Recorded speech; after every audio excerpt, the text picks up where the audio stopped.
Welcome to Agile Mindset. My name is Naweed, and we're gonna talk about 5 Scrum Master interview questions from a very recent interview that happened on January 23rd, 2023. And I want to thank Andrew. Thank you so much for sharing these questions with me. I appreciate you. I'm proud of you for cracking the interview. Good job. You deserve it. So if you're getting ready for Scrum Master interview or Scrum Master role, please watch the video till the end, because these are the questions that happen in a real interview, and you never know. Your interviewer might ask you the same questions. So the question that have been asked over here from my friend is very interesting questions. They're all kind of in some sort of related to each other, and these questions really tested my friend's knowledge in Scrum. These are not situational based questions, which is very interesting. So the first question was asked, what is the velocity in Scrum and how is it measured? Velocity is amount of work is completed in a single sprint by the development team, called velocity, or amount of user stories that have been completed, or amount of story points that has been delivered in a single sprint is called velocity.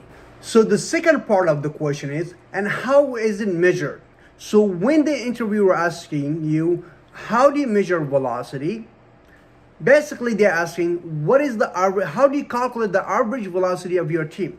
So when you calculate the average velocity of your team, you basically is a simple math. You add the story points from 3 to 4, 5 sprints, previous sprints. You add them together and you divide it by the amount of the sprints. For example, let's say you want to calculate the velocity of your sprints. So what you're going to do, you're going to add the story points that has been delivered by the development team in those sprints. Let's say 30, 40, 50, whatever. Then you're going to add them up, and then you would divide that by 3, because these 3 points are from the last 3 sprints. And whatever you get, that will be your average velocity.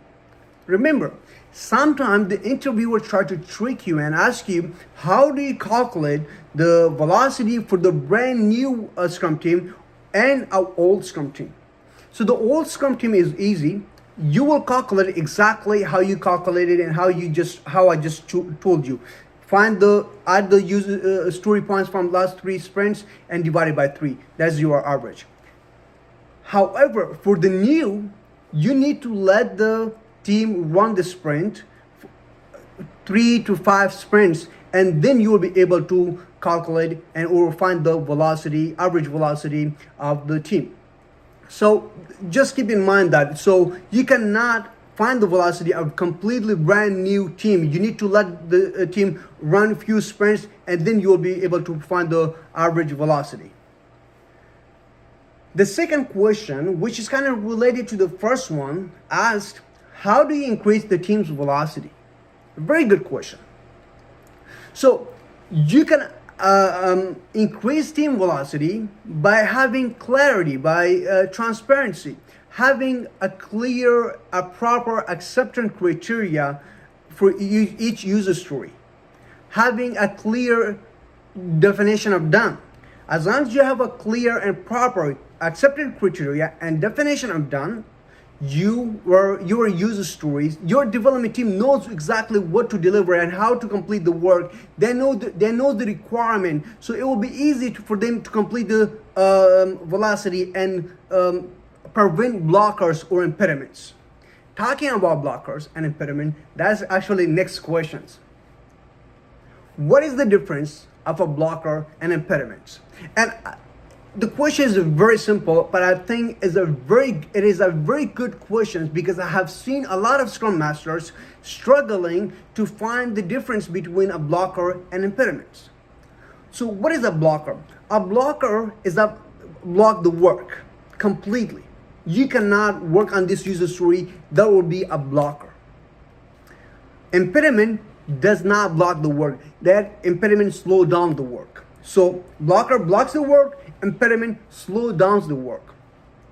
For example, if I use a story have a no requirement, no acceptance criteria, that is a blocker because the development team doesn't know what to build, who to build for, and what is the requirement. So there's a blocker. You cannot work on that user story. But however, impediment will be a user story with a vague requirements.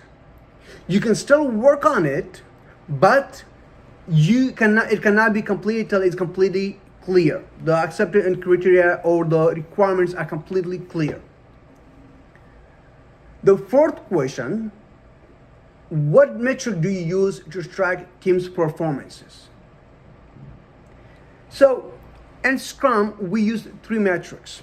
Velocity, explained to you in the first question, burn down chart, and burn up chart. Burn down chart basically telling you how much work is done in a sprint. The x-axis will tell you the number of the days in the sprint. Y-axis will tell you how much work is remaining or how much work is done. Burn down chart, the graphs goes down, and in burn up chart, the graphs goes up. Burn down chart tells you how much work is completed, and burn up chart will tell you how much work is remaining. That's the difference. And these 3 metrics that we use in Scrum to track teams' performances. The last question is, explain the backlog in the Scrum. Good question. What is a backlog? Product backlog is one of the 3 artifacts in the Scrum. The first one is product backlog, sprint backlog, and incremental products. Product backlog is a list of prioritized items that needs to be completed in order to meet product goals, and usually managed by the product owner. List of prioritized items and these items could be anything. This could be user stories, these are bugs, these are technical debts, these are tasks, this could be a blocker, anything. This could be a spike, anything that helps us to meet product goals can be added in the backlog. So what are the characteristics of a good backlog?